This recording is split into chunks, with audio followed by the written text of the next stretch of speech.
So the first time I rode Fury was in June of 2017, and this was also the first time I ever went to Carowinds. I got to ride this sucker like 3 times. It was not a lot, and I really wanted to do it more, but you know, it was a really good 3 rides. I did get a front row sunset ride, and the other 2 were a back row and a middle row, I believe, so they were decent. And when I went back to Carowinds here recently, I was not expecting to, you know, like it much more than I did, or even hate it much more than I did. I was just going, yeah, I know what this thing can do, and I'm really excited to ride it again because it had been a long time. It's been almost 2 years now since I've actually ridden it, so I finally went back in and I rode this again. Now, before we get into this, let me just say I rode Fury 15 times the last time I went to Carowinds, and this was, of course, with Fastlane Plus on opening day, when Copperhead Strike was also opening for the day.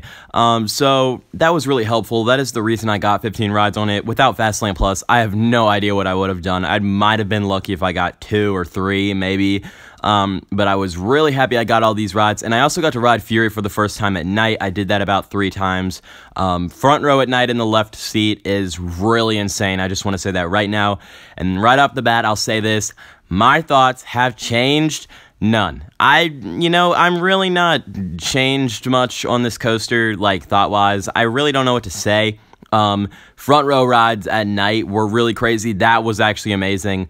At night, this thing is way better than I was expecting. It is one of the greatest night rides I've ever experienced. It is not quite as good as Intimidator 305 at night, but it is definitely up there. Intimidator is just so intense and aggressive, you know. This coaster is really forceful, but it just doesn't really have the insanity of Intimidator, you know what I mean? So this coaster, when I went back in, it actually got sort of new trains, not exactly. They just kind of cleaned the seats off and gave it new clamshells, I think, so that was kind of cool. I did see El Toro Ryan the first time I went in to ride this thing for the day, so that was really awesome. But anyway, talking about the actual coaster, I thought it was really good. This coaster is awesome. It is still my number 5, so it has not moved down and it has not moved up. Copperhead Strike is right behind it, but this thing is definitely way better. It's not a bad thing, but that's just a fact. I don't think anyone should actually rank Copperhead above Fury. That doesn't really seem logical to me, but this coaster is just so awesome. It is really fun. I don't know if I'd say it's top 20 in the world. I don't even know about top 25. It probably is, most definitely, actually. But the people who claim it to be like top 10 or top 15 are actually insane, in my opinion. This coaster is not that good. Skyrush, Lightning Rod, and Intimidator 305 definitely destroy it for me. For a split second, I thought it was better than Twisted Timbers, but that was just because of night rides, so nothing too insane, but this coaster really is good. And the treble clef and the hive dive, that really surprised me this time. I was not expecting that. It was way better than I remembered. Really, really good. So overall, this coaster was really, really good. Much better than I had remembered, but yet it still didn't do much for me. Like, it just didn't move up, but it didn't move down either.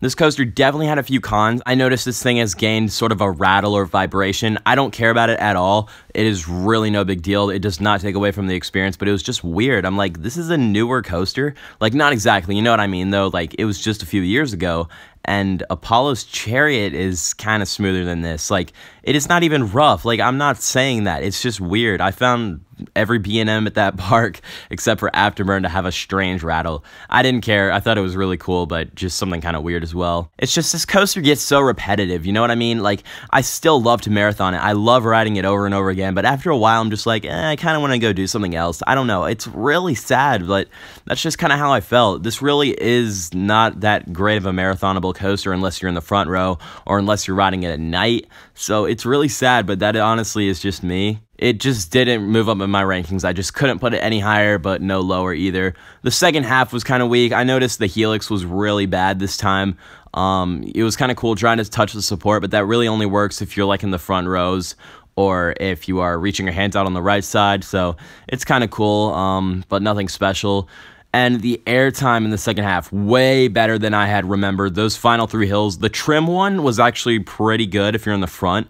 Really good sustained full ejector right there.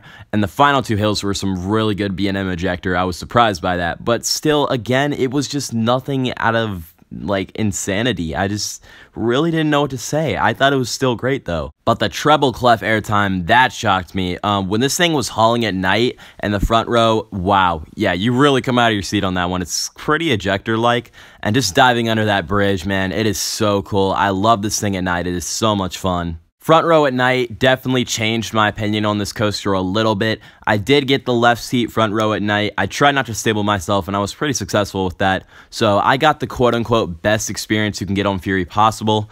So, I mean, yeah, it definitely improved, like, ranking-wise, but at the same time, it didn't move up. Like, it just didn't move up. I really don't know what else to say. I don't know why it didn't.